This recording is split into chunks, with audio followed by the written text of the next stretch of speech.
Today I thought I could share with you a few weird tips from our latest refurbishment. Some of these are a little bit unusual, but I know you're going to find them helpful.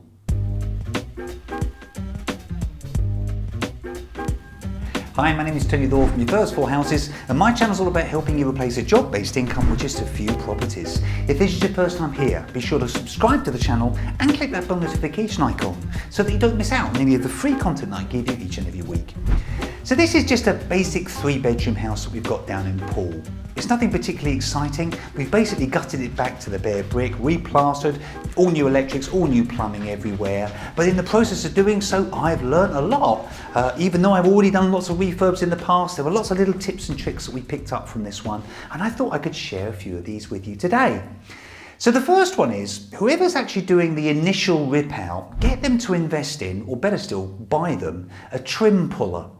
Now a trim puller has the advantage of it has a very flat back to it and a little prong that sticks out, and you drive this behind any kind of skirting or architrave that you're removing. It enables you to pull it off of a plasterboarded wall without causing any damage, so that they can then kind of skirting board or re-architrave back onto that wall, without having to worry about repairing it where you've ripped it off with a crowbar or something like that.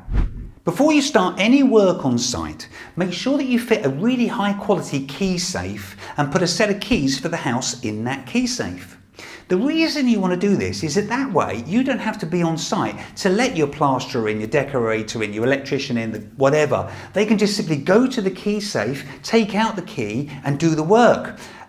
And this is the big point. You don't change the locks on the property until all the work in the house is finished. So once the entire job is finished, you then remove the key safe and change the keys, and you can then hand those new keys over to the tenant.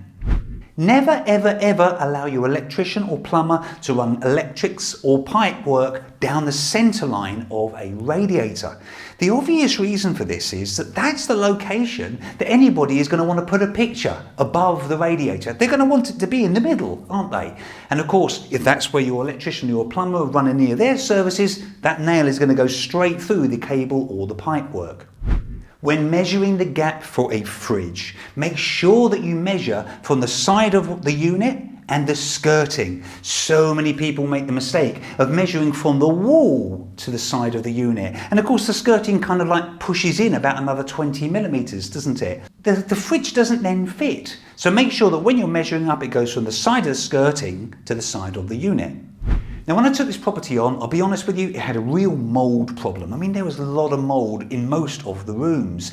And by the time we got it all gutted out, of course, that was irrelevant, that had now been taken away. But I wanted to make sure that I never had a problem with mould in this property again.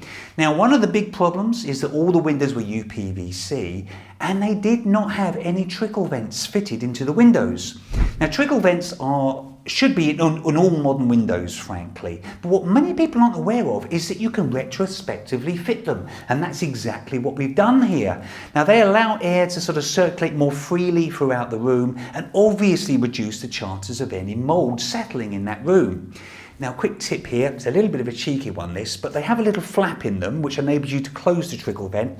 Can I maybe encourage you to remove that flap so that way it's permanently left open? It's not going to create a chill in the room, but what it will ensure is that there is always going to be a flow of fresh air in and out of the room.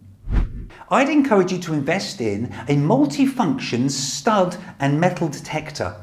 Now these things are obviously used to detect stud work in the walls. Now you may not be doing any physical work, I totally get that, but they're just a useful little tool to have for not a lot of money. And you just sort of use it to scan the wall, not just for stud work, but more importantly for electrical cables and any sort of metal work that's running down the wall. And that way, if ever you're doing anything which requires you to drill into the wall, you just scan this across first, and it will tell you if there's anything scary embedded in that wall.